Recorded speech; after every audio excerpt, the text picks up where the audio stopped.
안녕하세요. 장로회신학대학교에서 역사신학을 가르치고 있는 이상조 교수입니다.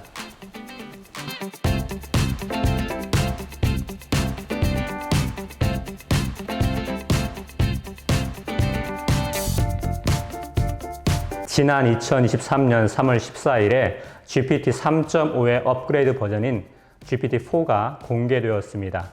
GPT-4는요, 텍스트뿐 아니라 이미지를 보고 이해하는 능력과 시, 작사, 짧은 글 등의 독창적 글쓰기의 능력을 보이면서 인간 수준의 능력을 보여줬다는 평가를 받고 있습니다. 정말로 인간의 고유한 영역 중 하나로 여겨지는 독창성의 능력을 보여주는 이 인공지능의 발전은 인간의 자리를 점점 잠식하고 있는 듯 보입니다.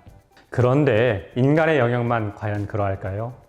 과학기술의 발전으로 소위 신의 영역, 하나님의 영역에 대한 침범은 이보다 훨씬 이전인 모더니즘 시대 때부터 있어 왔습니다.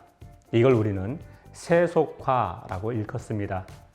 우리는 지금 바이오 테크놀로지를 통해 생명공학 기술의 엄청난 진보를 경험하고 있습니다. 그렇다면 하나님 없이도 이 세계를 이해하고 파악할 수 있다라고 여기며 그렇게 살아가는 이 세속사회에서 신자로서, 목회자로서 영혼을 소망하며 무형의 가치를 더 소중하게 여기며 살아가고 있는 그런 삶이 과연 가능할까? 인공지능이 발전하여 인간의 고유한 영역을 침범하고 생명공학의 발전으로 신의 영역도 침범받는 이 상황 속에서 부름받은 목회자로 사는 삶의 의미는 과연 무엇일까? 이런 고민 속에서 오늘 이슈 토크의 주제를 선정하게 되었습니다. 이미 유발 하라리가 호모데우스에서 이런 말을 했죠. 인류는 지금까지 이룩한 성취를 딛고 더 과감한 목표를 향해 나아갈 것이다. 전례 없는 수준의 번영, 건강, 평화를 얻은 인류의 다음 목표는 과거의 기록과 현재의 가치들을 고려할 때 불멸, 행복, 신성이 될 것이다. 굶주림, 질병, 폭력으로 인한 사망률을 줄인 다음에 할 일은 노화와 죽음 그 자체를 극복하는 것이다. 사람들을 극도의 비참함에서 구한 다음에 할 일은 사람들을 더 행복하게 만드는 것이다. 짐승 수준의 생존 투쟁에서 인류를 건져 올린 다음 할 일은 인류를 신으로 업그레이드하고 호모사피엔스를 호모데우스로 바꾸는 것이다. 유발 하라리의 말대로요. 인공지능과 빅데이터, 로봇과 사물 인터넷 등으로 대표되는 이 4차 산업혁명이 한참 진행 중에 있습니다. 이제 인간은요, 노화와 죽음을 상대로 한 싸움에서 승리를 거두고 불멸의 존재를 꿈꾸고 있습니다. 코로나19에 아무런 대처도 못하는 인간인 듯 보였으나 결국은 이 코로나를 거의 우리 인간은 극복하였습니다. 코로나 이후 뉴 노멀 혹은 넥스트 노멀 이런 삶이 우리의 삶에 전개된다 할지라도 우리 인간은요, 눈부신 생명공학 기술을 힘입어서요, 역병과 죽음을 극복하고 결국에는 호모데우스가 되려야 할 것입니다. 달리 표현하면요, 질병, 노화, 죽음과 같은 인간의 한계 상황을 생명과학을 통해 극복하려는 트랜스휴먼, 포스트 휴먼을 목표로 하고 있다라고 말할 수 있습니다. 이런 과학적 발전의 궁극적 목표는요, 호모데우스 곧 신이 되려는 인간의 야망이 있다라고 말씀드릴 수 있습니다. 이것이 의미하는 바가 무엇일까요? 하나님 없이 하나님의 자리를 대신하여 이 세상에서 신이 되고픈 인간 마음의 현주소 아닐까 생각합니다. 한마디로요, 인간의 마음이 이 세상, 현 시대에 여기로 기울고 있다라는 뜻이죠.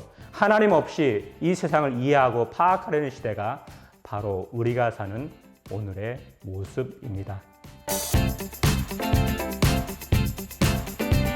아니요. 과학이 아무리 끊임없이 진보하여 역사를 바꾼다 해도 그것이 인간 존재와 그 가치를 대체할 수는 없습니다.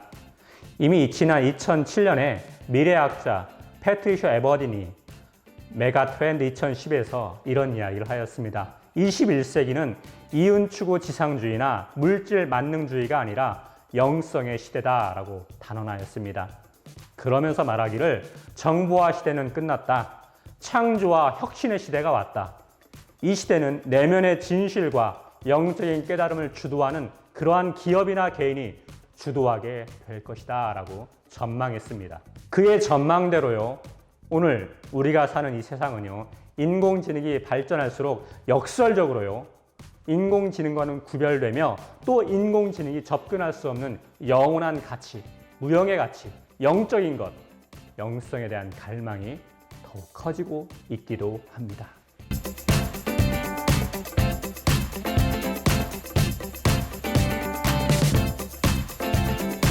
한마디로 말해 인간은요, 영적인 존재이기 때문에 그러합니다.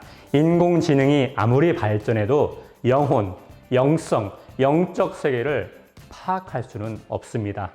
차원이 다르기 때문에 그러합니다. 과학은 분석과 원인을 규명하지만 종교, 신앙은요, 의미와 가치와 목적을 부여해 주기 때문에 그러합니다. 영적 존재인 인간은요, 삶의 의미와 가치와 목적을 발견하고 찾아야만 그 존재의 의의를 느끼는 동물입니다. 그래서 어찌 보면 4차 산업혁명의 도래는요, 역설적으로 무형의 가치, 비물질적 가치, 정신적 가치, 영적 가치가 우리 인간에게 얼마나 중요한지를 새삼 일깨우고 있다라고 말할 수도 있습니다. 구약성경 전도서에 이런 말이 있죠. 하나님이 모든 것을 지으시되 때를 따라 아름답게 하셨고 또 사람들에게는 영원을 사모하는 마음을 주셨느니라 라고요. 영원을 사모하는 마음을 지녔기에 이 세상의 유한한 것에 집착하거나 유형의 가치를 소유하는 순간 금방 갈증을 느끼는 존재가 바로 우리 인간입니다. 우리가 사는 이 세상은요, 무한 경쟁, 승자 독식이 지배하는 사회입니다. 특히 미디어 패권을 둘러싼 플랫폼 전쟁이 지금 한참 진행 중에 있습니다. 승자 독식 구조가 나타나고 있죠. 돈과 물질을 최고의 가치로 여기는 시대가 우리가 사는 바로 이 시대입니다. 그런데 이런 사회일수록 역설적이게도 피로감이 더 있고 절망이 더 있고 분노가 있고 우울과 증오가 더 커지고 있습니다. 우울증으로 고통당하는 사람이 우리 주변에 쉽게 발견되곤 합니다. 내면의 빈곤을 느끼며 영적 황폐함과 공허함에 시달리고 있는 사람들이 많아지고 있습니다. 이를 극복하기 위해 한편으로는 마약을 하거나 알코올, 폭력, 때로는 자살 등을 통하여 돌파구를 찾고 있지만 또 다른 한편으로는 초월적인 신통력으로 기술 시대에서 맛볼 수 없는 영적 공허함을 채우려 합니다. 문제는 이런 유형의 것으로 갈증을 해결하려 하지만 해결이 안 된다는 데 있습니다. 왜 그럴까요? 인간은 본성적으로 이 땅의 것에 만족하지 못하고 이 땅의 삶에 안식하지 못하는 존재로 지음받았기 때문에 그렇습니다. 그래서 성 어거스틴은 고백록에서 이런 말을 하기도 했죠. 당신은 우리 인간의 마음을 움직여 당신을 찬양하고 즐기게 하십니다.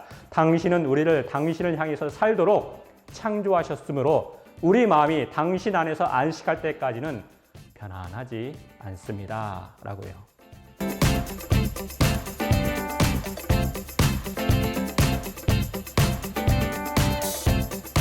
신이 되려는 세속사회, 과학혁명으로 눈부신 발전을 거듭하면서도 오히려 정신적으로, 영적으로 더 갈증을 느끼는 이 세속사회는 신앙인과 목회자와 교회를 향하여 세속사회 속 다른 존재로 살아주기를 기대하고 있습니다. 한마디로요, 교회가 세속사회에서 대안적 가치를 제공할 수 있는 새로운 사회 제도이기를 바라고 있다라는 이야기입니다.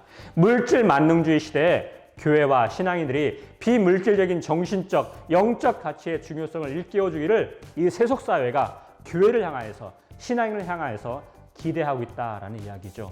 바로 여기에 우리 신앙인과 교회의 존재 이유와 부름받은 목회자의 존재 이유가 있다라고 생각합니다. 소명의 헬라어 에클레데라는 단어는요, 부르심, 콜링을 의미합니다. 예수를 믿는 자는 기본적으로 하나님의 부르심을 받은 자입니다. 신자로 부름을 받았다는 것, 목회자로 부름을 받았다는 것은 하나님의 부르심을 받은 소명의 사람이다라는 뜻이죠. 무엇을 위한 소명일까요?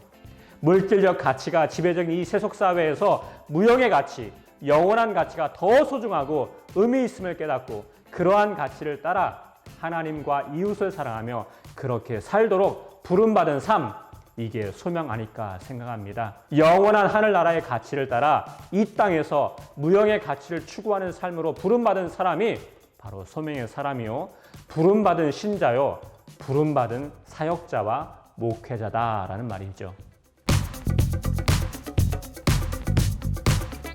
소명이란 무형의 가치를 추구하는 삶으로의 부르심이다. 저는 이렇게 정의 내리고 싶습니다. 신앙인의 존재의, 사역자의 존재의는 다른 데 있는 것이 아니라 신이 되려는 야망을 지닌 이 인간 사회 속에서 하지만 여전히 자신의 문제를 해결하지 못하는 유한한 존재임을 인식하는 우리 인간을 향하여 무형의 가치, 영원한 가치가 더 소중하고 의미 있음을 삶으로 보여주도록 부름받은 존재가 바로 우리 믿는 믿음의 사람들이다라는 이야기입니다. 감사합니다.